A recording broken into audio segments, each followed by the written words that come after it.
Midi 7 sur chaîne Inter, bonjour, bonjour à toutes et à tous, c'est toujours avec un grand plaisir que je vous retrouve sur chaîne Inter. Merci beaucoup pour votre fidélité, ensemble bien évidemment jusqu'à 13h pour le carrefour de chaîne Inter. Avec nous le docteur Mounir Miko, réanimateur, anesthésiste, membre de l'association marocaine des réanimateurs et anesthésistes. Bonjour et merci de répondre à notre invitation. Bonjour à toute l'équipe de chaîne Inter et mon bonjour aussi à tous vos auditeurs. Alors, dans un premier temps, quelle est la situation épidémiologique dans notre pays ?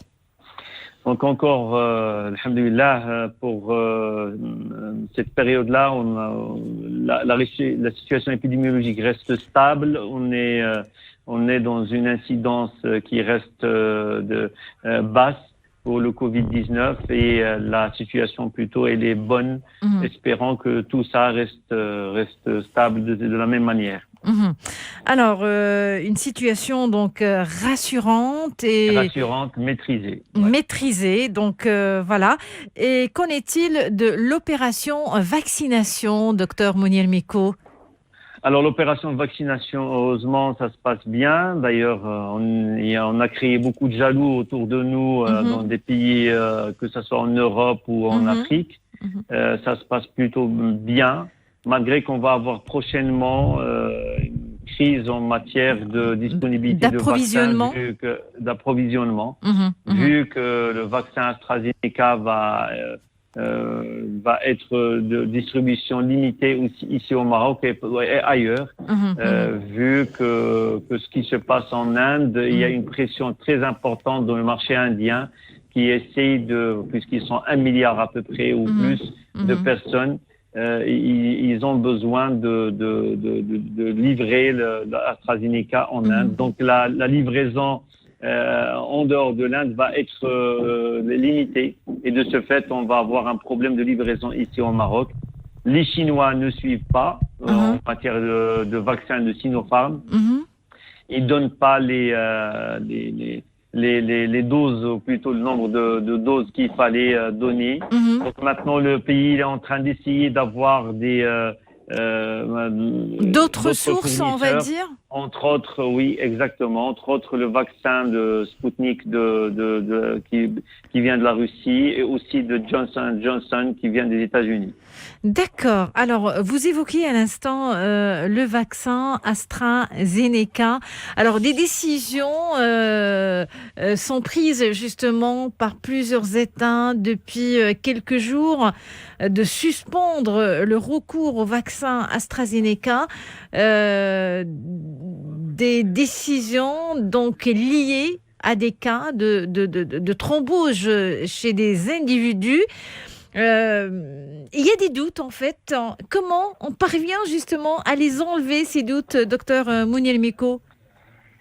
Bon, alors comment on parvient à enlever le doute ? Le problème qui se passe chaque fois avec quelque chose qu'on induit. Très fréquemment, le fait de faire sortir un événement pareil qui va surprendre tout le monde et qui suscite l'intérêt très important de la population en général, on arrive difficilement à entendre la réponse et essayer de balancer un avis qui va rassurer les gens, parce que on est facilement attiré par la problématique et pas par la vérité qui survient par la suite. Donc maintenant, je comprends l'effet que ça a fait chez la population générale, je comprends l'effet médiatique que ça a donné sur le plan mondial, que le fait que ce vaccin, qui ne coûte pas cher du tout et qui est bien distribué et qui a été utilisé d'une façon assez importante dans beaucoup de pays, qu'on entend parler, où il y a des effets indésirables, etc. Pour la population générale qui ne comprend pas et qui c'est naturel, tout ce qui arrive sur le plan scientifique, les questions doivent être posées et on arrive difficilement à accepter la réalité ou plutôt les réponses qui vont venir après. Alors c'est pour ça que c'est très important sur le plan médiatique ce que vous êtes en train de faire, d'inviter des gens et d'essayer de leur d'expliquer la vérité. C'est très très important de le faire. Je répète ça beaucoup de fois parce que c'est un point très important. Alors, quand on parle de thrombose, on parle de coagulation sanguine. Alors, est-ce qu'on a pu prouver que ces cas relèvent d'un effet secondaire du vaccin AstraZeneca? Alors, il faut comprendre un truc qui est très important avant de parler de ça, pour arriver à expliquer ce point précisément. Qu'est-ce que c'est qu'une thrombose? La thrombose, c'est le fait que le sang coagule quelque part dans notre corps, à l'intérieur des vaisseaux. Ce qu'on a eu, c'est une pathologie ou c'est une maladie qui est assez fréquente dans la population générale et surtout dans la tranche d'âge qui est assez âgée, qui est supérieure à 60 ans, 65 ans. Là, on a plus de maladies, on a plus de maladies qui est d'ordre cancéreuse, de maladies cardiovasculaires, on a plus de diabète, on a plus de varices, on a plus de problèmes qui peuvent exposer ces personnes-là à avoir une coagulation du sang excessive quelque part et ça crée un bouchon sanguin dans les vaisseaux de ces personnes. Donc, c'est quelque chose qui est assez fréquent. On n'a pas de statistiques ici au Maroc fiables qui vont dire quel est le pourcentage de la population générale qui développe cette maladie, mais des statistiques sur le plan international existent. On sait par exemple ce qui se passe en France, ce qui se passe en Europe, ce qui se passe aux États-Unis. Et comme ils ont un centre de pharmacovigilance à peu près, on peut comparer ce qui existe chez la population générale avec le risque dans beaucoup de pathologies, dans beaucoup de maladies, entre autres le Covid-19 et aussi la vaccination par les différents vaccins et ce que ça donne. Donc selon vous, il n'y a pas vraiment un lien de cause à effet? Alors pour le moment, on a des statistiques, on ne va pas parler de choses comme ça.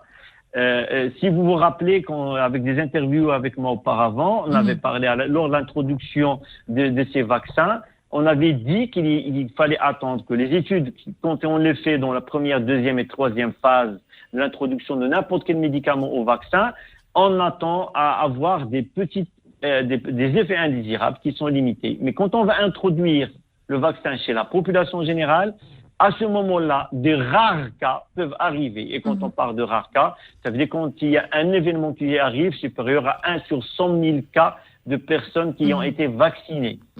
Ça, on va avoir quelques cas qui vont apparaître parce que sur un échantillon réduit de population, on risque de ne pas avoir d'effet indésirable. Quand on augmente l'échantillon, à ce moment-là, on risque d'avoir des cas apparaître. Maintenant, ce qu'on a eu, pour être un peu plus scientifique. Ce qu'on a eu, c'est en France un cas de thrombose, ça veut dire de thrombose avec le vaccin d'AstraZeneca. On a eu en parallèle, par exemple, je parle en France, on a eu en parallèle 2 thromboses avec le vaccin Moderna et on a eu 31 thromboses avec le vaccin de Pfizer. Mais la communauté française, scientifique en totalité, n'a jamais visé l'un des vaccins concernant ces événements de thrombose et leur imputation dans le fait de créer leur relation avec les différents vaccins. Donc, pourquoi? Parce que statistiquement parlant, si on parle de la France par exemple, quand on a calculé les risques avec le vaccin de Pfizer, 31 thromboses, avec le nombre de personnes qui ont été vaccinées, qui est de 4 566 000 personnes, on a trouvé que s'il y a une relation de cause à effet, ça donne, avec le vaccin Pfizer, quelque chose comme 0,00068% de risque. Alors, pourquoi les décisions ont été prises justement pour suspendre le vaccin AstraZeneca? Alors, on se pose sur le plan scientifique, il n'y a pas de raison scientifique pour le suspendre. Le nombre de personnes qui ont développé ces thromboses, que ce soit avec le vaccin Pfizer, Moderna ou AstraZeneca, sont beaucoup plus inférieures par rapport à ce qu'on pouvait attendre. Et une chose qui est très importante, le risque de développer une thrombose, c'est la population générale qui n'est pas vaccinée, il est de 0,13% en Europe. Et il est de 0,11% en France. Donc, ça paraît comme si les vaccins pouvaient protéger les personnes contre la thrombose. Au contraire, il ne faut pas oublier qu'il y a un événement qui est très important, c'est qu'on a le Covid-19 actuellement.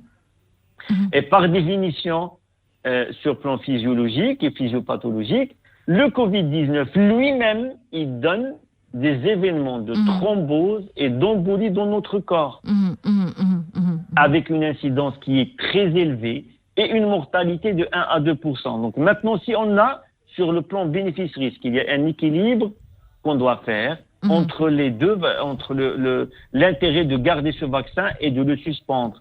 D'un côté, l'intérêt qui est de prévenir l'infection Covid, avec une mortalité de l'infection Covid qui diffère d'un pays à l'autre, mais qui ont aux environs à peu près à 2% à 3%, d'accord, de personnes qui peuvent mourir d'un vaccin Covid, par rapport au risque si on se fait vacciner avec un vaccin d'AstraZeneca, de développer une thrombose veineuse de 0,00022% des cas, par exemple, en France. Vous allez choisir quoi? Ben oui, on va choisir AstraZeneca. Ben voilà. Donc la réponse, elle est très claire. Maintenant, pourquoi ces Européens ont fait ces déclarations? Pourquoi ils ont suspendu le vaccin? Il y a une arrière-pensée, je pense, non scientifique, mais il y a une arrière-pensée beaucoup plus politique dont on peut parler. Mais une enquête va être menée pour savoir ce qu'il en est vraiment, docteur Mounir Miko. Oui, théoriquement, on devrait avoir une enquête. C'est pour rassurer justement la population. Non, mais je vais dire quelque chose un peu plus peut-être un peu plus radical. C'est pas à mon habitude de parler de cette manière, mais je pense que les personnes qui ont suspendu l'utilisation du vaccin doivent être jugées parce qu'il y a des décès derrière, des décès par Covid-19. Moi, sur ce point, je vais être un peu radical. On ne joue pas pour des pensées politiques, on ne joue pas avec la vie des gens. C'est très important. Et le Maroc maintient justement l'utilisation du vaccin AstraZeneca. En fait, il y a une bataille des opinions. On est tous devenus experts, puis on dit une chose et son contraire. Et la population s'inquiète. C'est tout à fait normal, docteur Mounir Miko. C'est tout à fait normal qu'ils s'inquiètent. Il y a une panique qui s'installe, on va dire. Bah oui, c'est ce que j'ai dit dès le début de l'émission. Il y a une information qui est là, qui arrive comme un raz-de-marée, qui est en train d'envahir tout le monde et se dire qu'on va développer une thrombose. Mais personne n'a écouté les statistiques, personne n'a écouté les réponses et personne n'a fait les liens avec des événements qui se passent sur le plan international qui sont politiques.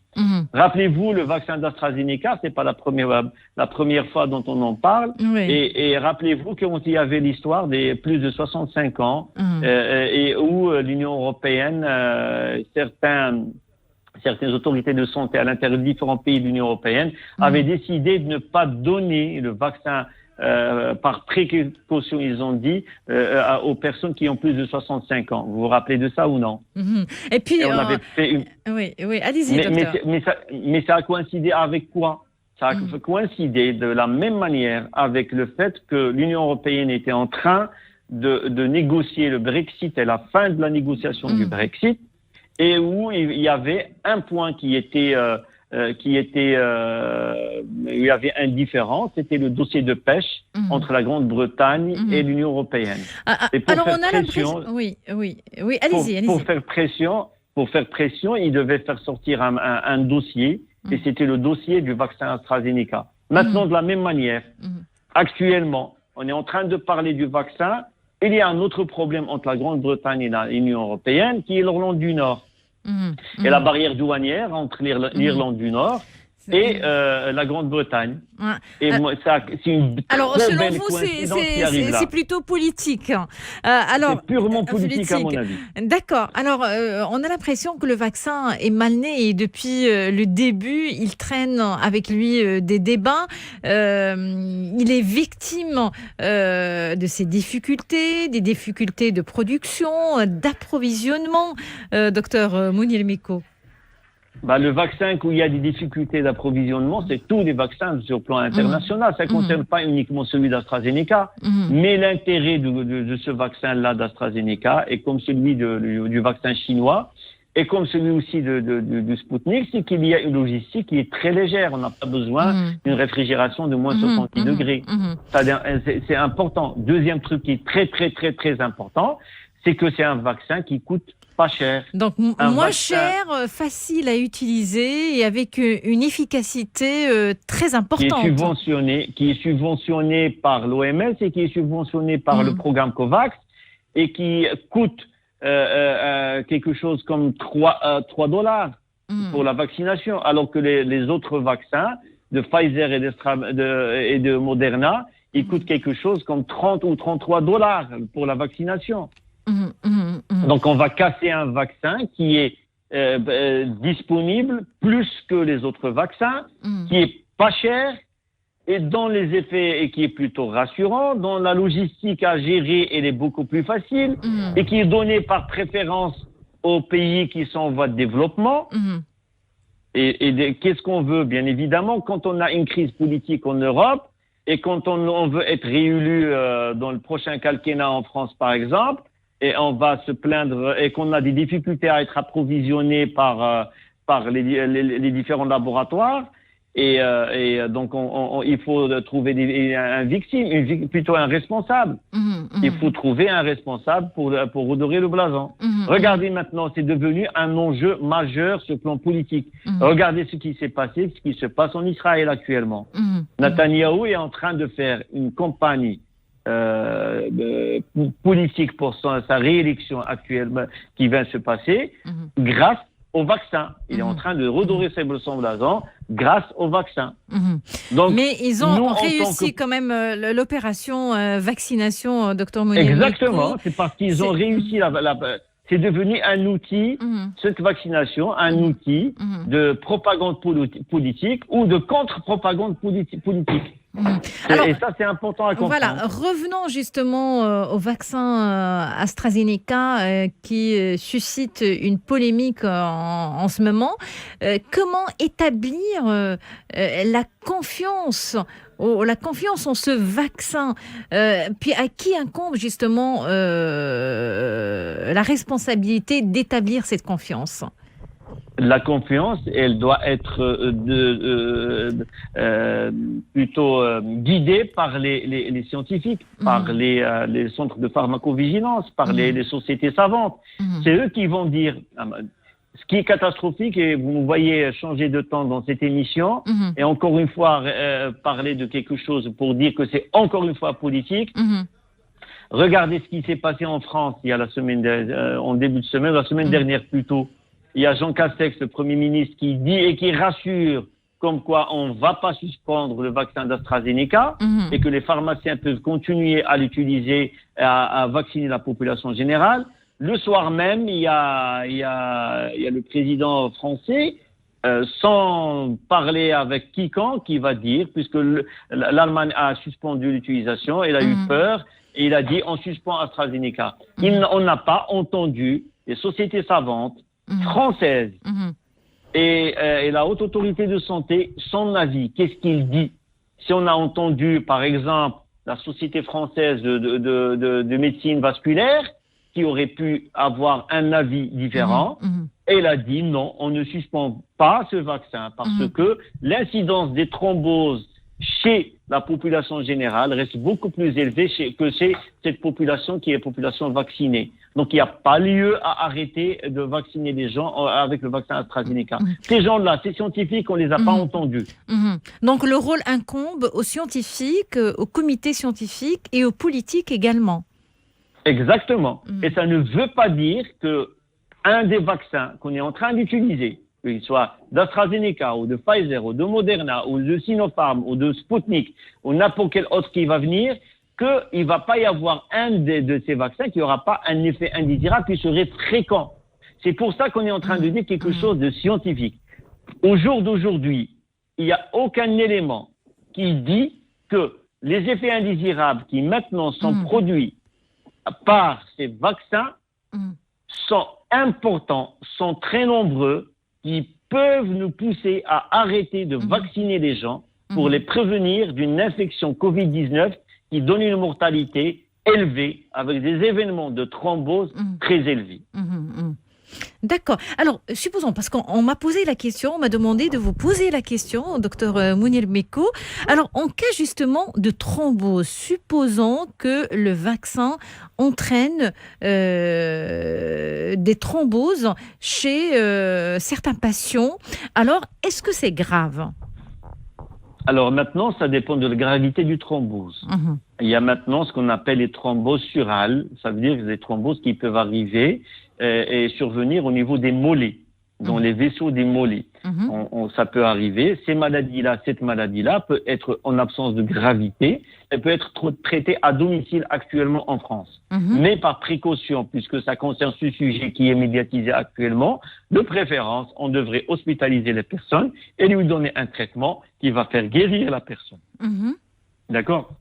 Maintenant, si les choses sont un peu plus risquées, ça veut dire qu'il y a la possibilité qu'un caillou se détache au niveau des mollets et puis part dans la circulation sanguine générale et arrive jusqu'au cœur et puis vers les poumons. Là, les choses sont un peu plus difficiles, mais ça concerne peut-être un cas sur des millions de personnes vaccinées. Là, ça devient un peu plus difficile, mais aussi, il y a des traitements à donner. On a ce qu'on appelle des anticoagulants, ça veut dire des médicaments qui peuvent être diminuer qui peuvent diminuer la coagulation du sang, qu'on administre initialement par voie injectable, ça veut dire qu'on donne des injections, et puis par la suite, on fait le relais par des médicaments qu'on prend par voie orale, et que la personne peut à ce moment-là sortir et pour suivre son traitement à domicile. Donc les traitements qui existent, donc on peut rassurer les gens. Il y a des maladies qui sont beaucoup plus graves que ça et qui prédisposent à ces thromboses dont on est en train de parler aujourd'hui et qui donnent un nombre beaucoup plus important qu'une vaccination, avec éventuellement un risque que ça soit effectivement dû au vaccin. D'accord. Alors, vous le disiez il y a quelques instants, la vaccination en pharmacie a débuté en Europe. Pourquoi pas au Maroc, docteur Mounir Meko ?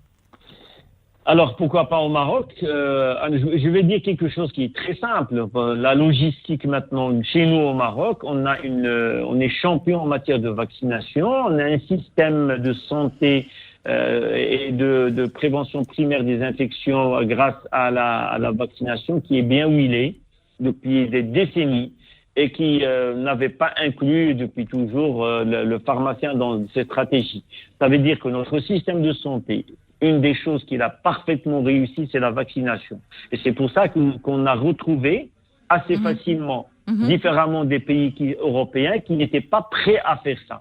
Ils n'avaient pas une machine à vacciner qui était adaptée. Chez nous au Maroc, on est des champions en vaccination.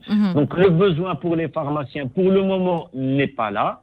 On a beaucoup plus besoin de doses de vaccination et beaucoup moins par rapport aux personnes qui peuvent donner la vaccination. Le système de santé marocain et les médecins et les infirmiers étatiques arrivent à gérer ça. Et ça reste beaucoup bien maîtrisé. Alors, maintenant qu'on est rassuré par rapport au vaccin d'AstraZeneca, reste le problème d'approvisionnement. Ça vous inquiète, docteur Mounir Meko ? Oui, ça m'inquiète beaucoup. Parce qu'il y a comme j'ai dit, une pression politique et diplomatique internationale sur les différentes firmes pour essayer d'avoir le vaccin. Je vous rappelle des événements comme en Italie, il y avait un lot de vaccins d'AstraZeneca qui devait partir de l'Italie pour être exporté en Australie. Il a été bloqué en douane et il a été renvoyé plutôt vers le laboratoire pour qu'il soit distribué en Europe, surtout en Italie. Et il y a de la pression médiatique partout, plutôt la pression commerciale partout. Israël a utilisé tous ses moyens pour faire vacciner sa population, qui soit ses relations, qui soient des pressions financières. Donc il est en train de réussir à le faire. Il y a d'autres pays qui n'arrivent pas à le faire, qui n'ont pas de poids sur le plan international. Alhamdoulilah, nous au Maroc, grâce à la présence d'un roi qui est bienveillant, il a utilisé tous ses atouts diplomatiques et toutes ses relations internationales. On a pu avoir jusqu'à présent des doses qui sont très importantes. On est bien parti. On est bien parti. On crée des jaloux, même en Europe. On crée des jaloux, même dans notre environnement. Vous avez entendu parler de certaines pressions qu'on vient d'avoir d'Alger récemment. C'est qu'à cause de ça. Et donc, il y a des inquiétudes pour la suite, mais heureusement, on est déjà bien par rapport à d'autres pays. D'accord. Alors, vous le disiez, d'autres vaccins sont en voie d'être autorisés au Maroc. Je citerai donc, entre autres, le vaccin Spoutnik. Alors, quels sont justement les avantages de ce vaccin, docteur Mounir? Alors, le vaccin Spoutnik, de la même manière que le vaccin d'AstraZeneca, il utilise un adénovirus. Donc, c'est un vecteur, un autre petit virus qui va être injecté et qui porte la molécule ARN messager du Covid-19 et qui va être à ce moment-là comme un vecteur qui va donner la possibilité au corps de réagir et de développer des anticorps d'une façon importante pour protéger la personne. Maintenant, sur le plan logistique, de la même manière comme celui d'AstraZeneca, il ne nécessite pas de conservation à moins 70 degrés. Une température dans un frigo entre 0 et 6 degrés est largement suffisante. Et donc, sur le plan logistique, ça va être aussi facile que pour AstraZeneca. Maintenant, on a un autre vaccin qui est très important. Alors que pour le vaccin de Spoutnik, il faudrait de la même manière 2 injections. On a un autre vaccin qu'on attend avec impatience, qui est le vaccin de Johnson & Johnson, dont le grand intérêt qui est très important, c'est d'avoir besoin uniquement d'une seule injection pour développer une immunité apparemment qui est fiable, et ça c'est très très très très important. J'aimerais que l'on s'arrête à présent sur les variants. Un autre variant est apparu en France, c'est le variant breton. Oui. C'est pas fini avec les variants. C'est pas fini avec les variants. On en a parlé, si vous vous rappelez de ça auparavant. C'est que le risque, si on ne vaccine pas assez rapidement la population générale pour essayer de réduire la propagation du virus et le risque de développer des variants, c'est qu'on restera dans ce problème d'apparition de nouveaux variants à chaque fois. Le problème avec le variant breton, c'est que ce variant, apparemment, n'est pas bien détecté par la PCR classique qu'on est en train d'utiliser actuellement. Et donc, ça reste un problème assez sérieux. Donc, ils sont en train d'essayer maintenant d'adapter ça sur le plan analyse par PCR pour essayer que les tests couvrent ce nouveau variant et qui est en train de se propager de la même manière en France de façon importante. Alors, les vaccins disponibles maintenant au Maroc sont les vaccins programmés pour la 2e injection. Exactement. C'est pour la 2e injection. On vient de recevoir un petit lot de vaccins de Sinopharm. On attend ce qui va arriver avec le vaccin de Spoutnik. Les choses sont en train d'être négociées d'une façon assez sérieuse. Donc on attend que les premières livraisons, on va voir. Donc il va falloir attendre un petit peu. Docteur Mounir Mikou. Exactement, il faut attendre. On va d'abord terminer avec la 2e injection pour les personnes qui sont déjà vaccinées pour la première. Et puis par la suite, on va voir comment ça va évoluer avec livraison de Sinopharm et la livraison de Sputnik, en espérant qu'AstraZeneca puisse redéployer les vaccins. Peut-être que, espérons-le, peut-être que l'Europe va suspendre de façon définitive le vaccin d'AstraZeneca pour donner un coup à la Grande-Bretagne. J'espère qu'ils vont nous livrer leur lot et qu'on les utilisera nous ici, au Maroc. D'accord. Alors, le mot de la fin, docteur Mounir Miko, peut-être un conseil. D'abord par rapport à AstraZeneca, puis par rapport à l'attente. Il y a déjà des gens qui ont des rendez-vous, qui attendent justement le vaccin avec impatience, parce qu'on se réjouit de l'adhésion des Marocains par rapport à la vaccination. Ça, c'est une chose formidable. Alors, le mot de la fin va se porter sur quelque chose qui est très important. J'ai commencé avec, je termine avec. Les pressions politiques qu'on est en train de subir ne doivent pas faire éteindre la voix du scientifique. Il y a des intérêts politiques qui existent en Europe. Ça ne doit pas se répercuter sur nous. Nous, on a un autre système politique. On a une monarchie qui est la garante de ce qui se passe au Maroc. On a quelque chose qui est très important, un système de pharmacovigilance ici aussi au Maroc qui est en train de travailler sur le sujet. Et qui est performant. Il y a rien qui est performant et qu'il n'y a rien pour le moment qui dit qu'on doit arrêter la vaccination, que ce soit avec AstraZeneca ou avec un autre vaccin qui est disponible au Maroc. Donc, il faut se faire vacciner, espérant qu'on va avoir les livraisons qu'il faut pour que la machine de vaccination continue à travailler et qu'on soit protégé pour qu'on puisse voir le bout du tunnel assez rapidement. Pour un retour justement à la vie normale. Vie normale. Prochainement. J'espère, Inch'Allah. Merci beaucoup, docteur Mounir Miko. Je rappelle que vous êtes réanimateur, anesthésiste, membre de la Société marocaine des réanimateurs et anesthésistes. Merci pour cet éclairage. Merci à vous et mon bonjour à tous les auditeurs, à toute l'équipe.